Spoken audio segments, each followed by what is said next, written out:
In Sudan, the army has launched artillery airstrikes on Khartoum in its biggest operation since the start of the war against the Rapid Support Forces, RSF. The army lost control of the capital early on and has been unable to dislodge the RSF, which has also made advances in other parts of the country. The 17-month war has driven more than 10 million people from their homes, many to neighbouring countries, and caused extreme hunger and famine. A day earlier, UN Secretary General Antonio Guterres voiced concern over escalation to the country's army chief, who is in New York for the UN General Assembly. Delegates in New York also heard testimony from a Sudanese activist about conditions in the refugee camps. Young mothers are desperate for help. Newborns are struggling to stay alive. We must stand together, all, especially for the victims of unspeakable atrocities, including sexual violence and rape. But US-backed peace talks in Switzerland last month ended inconclusively. Tom Perriello, the US envoy for Sudan, says as many as 150,000 people may have been killed since the start of the war. My colleague Janelle Dumalaon caught up with him at the UN General Assembly. She first asked how much contact he'd had with Sudan and what he makes of the situation on the ground. Well, we've been able to talk to thousands and thousands of Sudanese people through the refugee community in the neighboring countries, also through virtual technology. We talk to Sudanese every day who are in each of the 18 states. And what we hear, unfortunately, is horrific stories of people who have been literally eating dirt and twigs, people being forced into horrific situations of exploitation, including sexual slavery, in order to keep their families alive. These are conditions that no human being should face. And we're talking about millions and millions of Sudanese facing this level of trauma and atrocity. We need this war to end. We need to combat this famine immediately. And we need more of the world to pay attention to the 50 million Sudanese people who are suffering. I want to ask you about those talks that were organized in Switzerland where the Sudanese armed forces did not show up. So those talks failed. What is your plan then after that?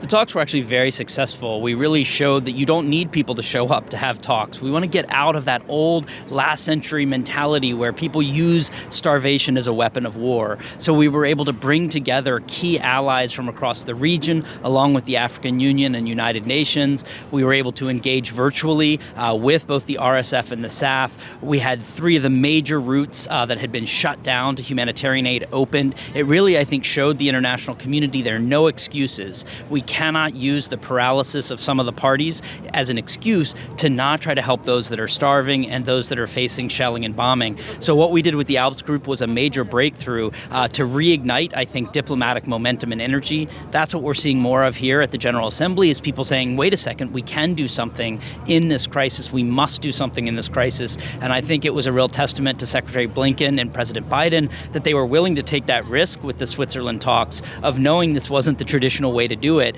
and showing that we can produce those kind of results, and we must. And how much of a material difference has it made on the ground? You outlined the suffering that currently exists there. Well, I think there are 2 things that are true. If you're one of the areas that had not had food or medicine for 4 months or 6 months, it was life-saving. But there are so many areas that have not been reached yet. So for the areas we haven't yet reached, it hasn't made that difference. But for those we have reached, it has made all the difference in the world. So we need to see the scaling up of the number of trucks getting across the borders and getting to those hard-to-reach areas like the Zamzam camp. We have to look at things like air operations to get to areas like Kadugli and South Kordofan that are extremely hard to reach, but each one of those things make a difference. So we cannot allow the fact that we haven't solved everything to be an excuse not to help the people we can and then build out from there, and that's our message this week. I also wanted to ask about the United Arab Emirates. Now, of course, the UAE has been accused of fueling this conflict, of arming the RSF. The U.S. has just signed on a strategic partnership with the UAE. How does the U.S. justify its closeness with UAE given this controversy? The United States has been very clear to countries across the region and around the world. This is not the time to send more weapons. It's a time to send more food. It's a time to be partners in peace. We believe that the region has a lot to lose lose if this war continues, and so much to gain if we get to a stable and democratic Sudan. So we see that being an important signal to the neighboring countries, many of whom have taken millions of refugees across their border, as well as to our Gulf partners and those around the world. This is a time to stand in solidarity with the Sudanese people for that peaceful, democratic future that they so clearly demanded in 2019 with the revolution and have not yet been able to live. But does the U.S. condemn the UAE for its role in arming the RSF and fueling this conflict in Sudan? We've been very critical of all the countries that are trying to be part of the problem versus part of the solution. We appreciated their role as part of the Swiss talks in helping us to push for greater humanitarian access. We really think this is a time where, first and foremost, the Rapid Support Forces and the Army need to come together to end this war. This was a war of choice, and this is a famine that was created by men. It was not created by a drought or a disease that affected crops or a tsunami. This was a choice by the RSF and SAF and a power struggle to fight each other.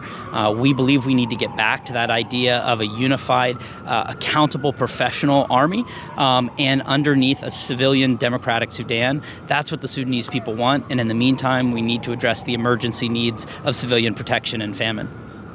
What sort of consequences does the U.S. see for those countries that are arming both sides, like the UAE?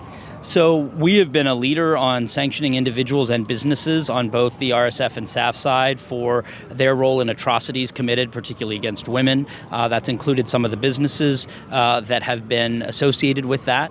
We will continue to expand that and invite in our European and regional allies to be part of expanding those individual sanctions, not on the country as a whole, but on individuals. And also here at the United Nations, we were a big leader in extending the arms embargo for Darfur, where many of the weapons have come through. We think it's not enough to just extend that. We need to see consequences and accountability in that regard. And we have put forward already a couple of names related to violations of that arms embargo. We'd like to see greater international cooperation on that as we see the suffering in Sudan. Thank you very much, Tom Perriello. Thank you so much.